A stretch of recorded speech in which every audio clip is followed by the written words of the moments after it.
In this lesson, you're going to be learning about the differences between a two-dimensional image and a three-dimensional image.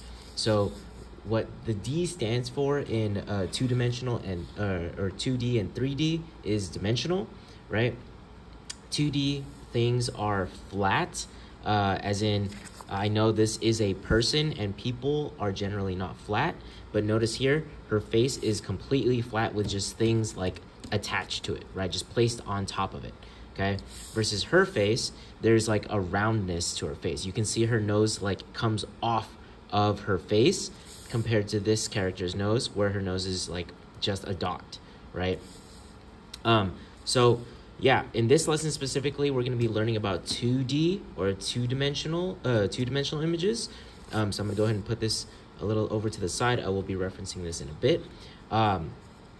So 2D images are generally what you are familiar with when it comes to like cartoons, like Amazing World of Gumball, SpongeBob, not the movies, SpongeBob, Fairly Odd Parents, Adventure Time, things like that, and a lot of anime, unless it's 3D anime, but usually anime is two-dimensional, okay? So yeah, it's also usually what you get when you have a coloring book, right? A coloring page or something like that when you were younger, or maybe you do that now, I don't know. If you get a coloring page, it's usually just lines and like white, right? That is usually a two-dimensional image, okay? So because of that, two-dimensional images are simpler than three-dimensional images. You can kind of see how obvious that is just based on these two next to each other, all right? So three-dimensional things would be, examples would be things like Pixar movies or like Marvel's What If or things like that, you know?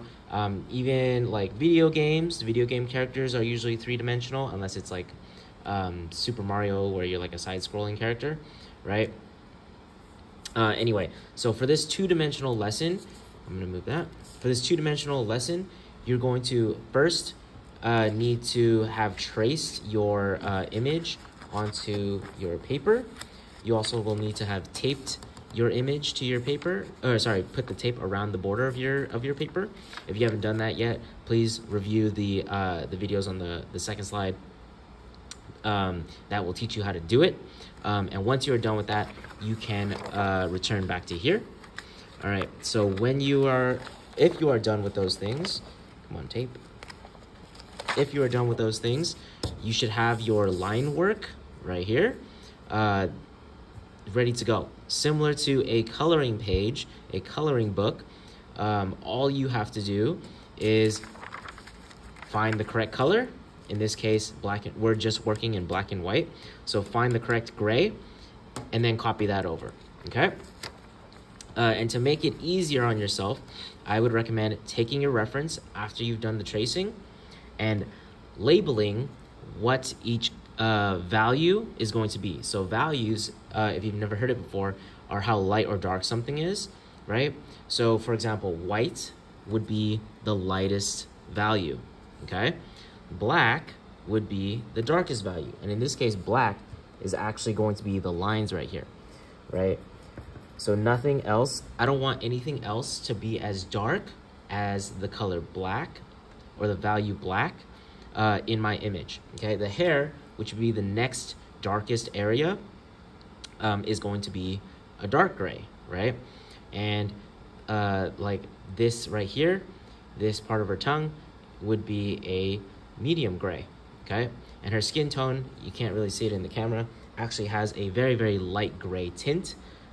So make sure you label that as well, okay? You want to at least label those four things, white, black, dark gray, and light gray, or sorry, five things, and a medium, right? So that way you have, you know ahead of time, like what value to put where, right? You know that, okay, once I finish one value, I can move on to the next value, all right? Always keep this reference handy while you're painting. I'm gonna paint it on my own. I don't want you to have to watch me paint because that's going to be very boring for you. So in the next video, you'll see I have most of my values put down.